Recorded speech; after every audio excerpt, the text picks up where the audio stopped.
Hello, buddy. Welcome back to the Tin Man Score channel. I'm your host, Jeffrey Tin Man Tatum. Today, I'm reacting to my second scary storyteller channel today, and the video I'm reacting to is 5 creepy true home intruder horror stories from the Nightmare Files channel. So without further ado, I'm going to turn these lights off, move the camera up here for you guys, and let's get this reaction on the road and in the bag, shall we? Okay, here we go.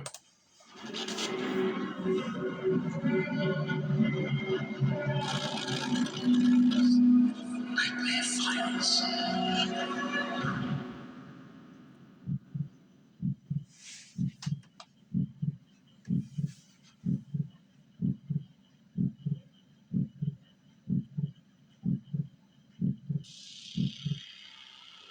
I was about 4 or 5 years old, and my parents had just separated. My mom was living in a 2-bedroom apartment. I had my own room, but I liked sleeping in her bed whenever I stayed with her. Of course. Our 2 bedrooms were at the end of the hallway, directly across from each other. Our apartment was on the first floor, and I remember that it was in the middle of the summer and my mom had a window open in her room that was directly behind the bed, above the headboard. You see, I would not place a bed right near a window because somebody would easily slide the window open and just jump over the bed to grab you. I would rather put it on another wall just so if you hear something outside, you can see who or whatever's making that noise, and you can determine if you can get up and hide or not because of that advantage. But anyway, let's continue with the story and see what happens next, shall we? Anyways, I woke up in the middle of the night and remember sitting up and seeing that our cat was sitting in the door frame of my mom's room. Her door was open, and you could partially see into my bedroom. It was strange because our cat was a huge snuggler and was typically always in the bed with us. As I was watching him, he walked into my bedroom and meowed. I turned to face my mom to wake her up. In the 3 to 4 seconds it took for her to wake up and ask me what was wrong, we both looked back up in the door frame, and there was a man standing by my open door. Oh, heck no. That cat was trying to get you to wake up to let you know that someone else is in the house. And now that you guys are awake to see this dude, he may either try to kidnap you both or rob you, or he might run away since you notice him. I don't know. But right off the bat, that's creepy. Seeing another man in the house you don't even know, right near your bedroom door frame. Making his way out of my bedroom. I still don't know how she managed to do it so quickly, but my mother proceeded to pick me up and literally throw me out of the screen window. Again, we were on the first floor, and it was maybe a 3-foot drop on the ground. She quickly followed me, and we were able to start screaming for help, and someone called 911. The police came but didn't see any signs of a forced entry. Only that our front door was unlocked, which led them to believe that the man had exited that way. But the strange thing was my mom swore up and down that she had locked the door that night, with the deadbolt and a chain lock. About a week later, she was cleaning the kitchen and opened up our water heater closet and found a notebook with names and drawings, as well as a pair of gloves and some gum wrappers. The man had been in our house and hid until we were asleep. That's creepy, knowing that somebody was literally hiding in your water heater closet. But I'll be wondering, why was he there? Was he like a homeless person that got startled and decided to get up and leave? Or he was really a person intending on robbing them, but once the cat meowed and heard you guys get up and run out the window, he decided to unlock that door and run. But I know now he ain't going to be coming back for all that other stuff he left behind. I'm just glad they got out of there safe and sound and don't have to worry about this dude no more, hopefully. So let's get to story number 2.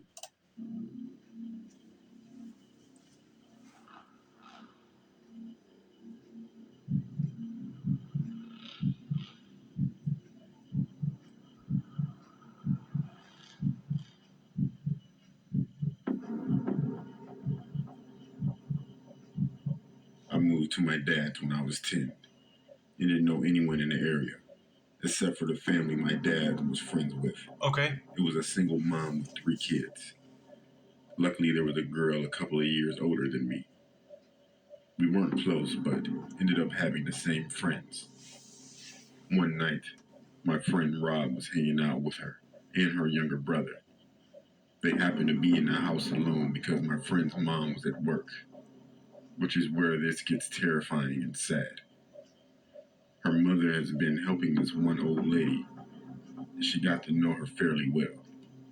She found out her sister was in a mental institution and was let out recently. The night Rob is hanging out with my friend, they get a knock on the door. My friend thought it was just their mom. She knocks a certain way when coming in, and answered it without thinking. Rob wasn't supposed to be there, and he took off through the window to his house down the road. He never thought twice about it. It wasn't her mom. It was the sister of the lady her mom was helping, and she figured out through talking to her where her family lived and her mom's working schedule. She came in, and this is where no one really knows the details, and I'm glad I don't. My friend's younger brother got away to the neighbors to call the police. The lady brutally murdered my friend a week from Christmas, decapitated her, and left her body naked in the bathtub. She hit her head. They had to look through the presents, and I don't know where they found it, but they did. I wasn't allowed to go to her funeral. I'm sorry I didn't say much on this story because I remember hearing it on either Spooky Vibes' channel or maybe Shining Gold Tales. I can't remember which one it was, but I heard it. But that's just sad that the old woman that this person's mom was looking after for her mentally deranged sister found out where they lived at, and she had to break in and kill the daughter by butchering her a week before Christmas out of all days. That's just messed up. I'm glad the cops grabbed her and hopefully put her back in the mental asylum because that's just messed up and wrong altogether. I'm just sorry that this dude had to hear that his friend is no longer going to be there because a sick lady had to take her away.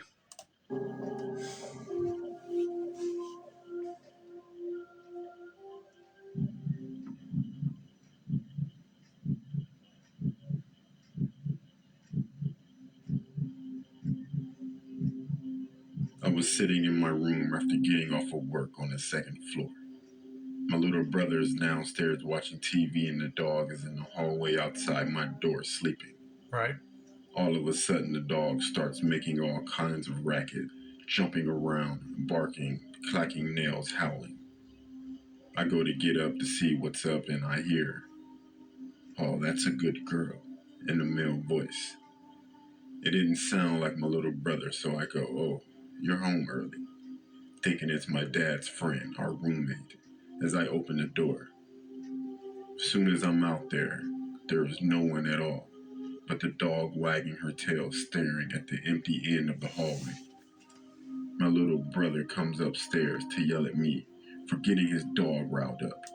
Don't yell at him. He was just barking and seeing something. Tell him you were just playing video games and your dog started barking at something. So my guess is your dog is looking at a ghost since you don't see nobody in the hallway. And this ghost was able to shout out, "Good girl." Very creepy. He said he heard the same voice thinking it was me or our roommate. We did once over the house with my butterfly knife and his BB gun, and there was nobody. It still gives me the spooks to this day. Hey, it will give me spooks too. But I'm glad your friend did not hold you responsible for making his dog bark, and he helped you through the house just to see if any of your other roommates were there and said that. But I'm still telling you that I believe it's a ghost. Hence why your dog was staring at in the hallway and you don't see nothing there. Definitely spooky for sure.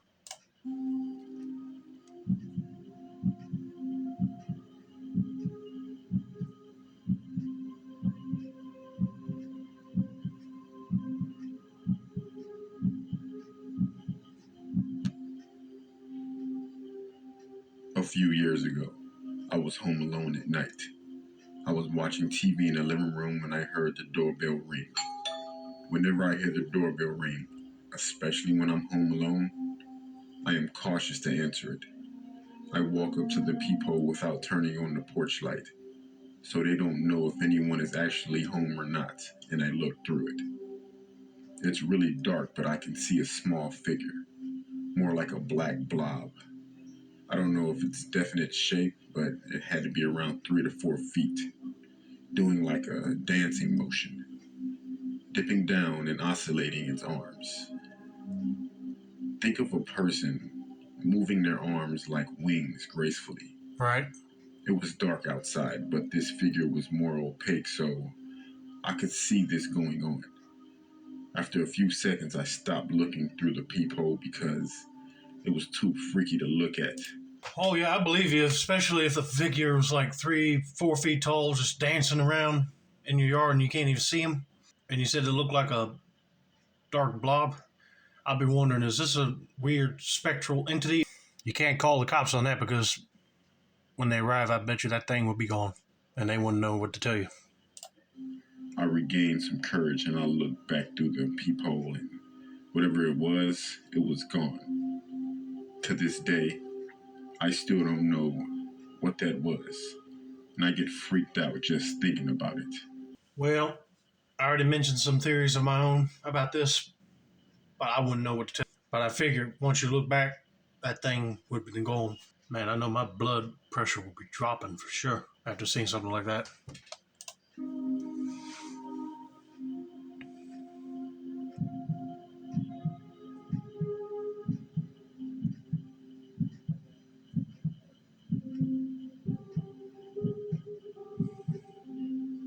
When I was younger, our elderly neighbor fell sick and had to go to the hospital. Her niece asked us to take care of her dog while she was away. So after school and dinner and all, me and my brother were sent over to make sure he was doing okay. So it was late at night in this weird old lady's house. My brother was in the shed with the dog, and I was in the living room looking at the creepy old photos on the mantelpiece.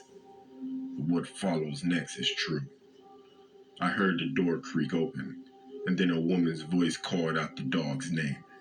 I freaked out, turned around, and obviously there was nobody there. I thought maybe it was a neighbor's niece, but it had that weird, did I hear that outside or in my head, echo to it. You know what I mean. So I also thought I was just letting the creepy house get to me. But then I went out to let my brother and the dog in, and he was freaking out too because he thought he heard a woman's voice inside the shed with him saying, "Oh, there you are."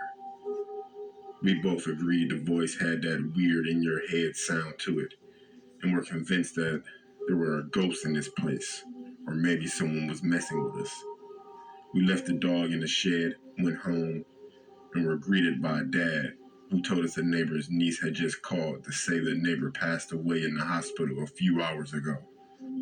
To this day, we still think that someone broke in and they were messing with our heads.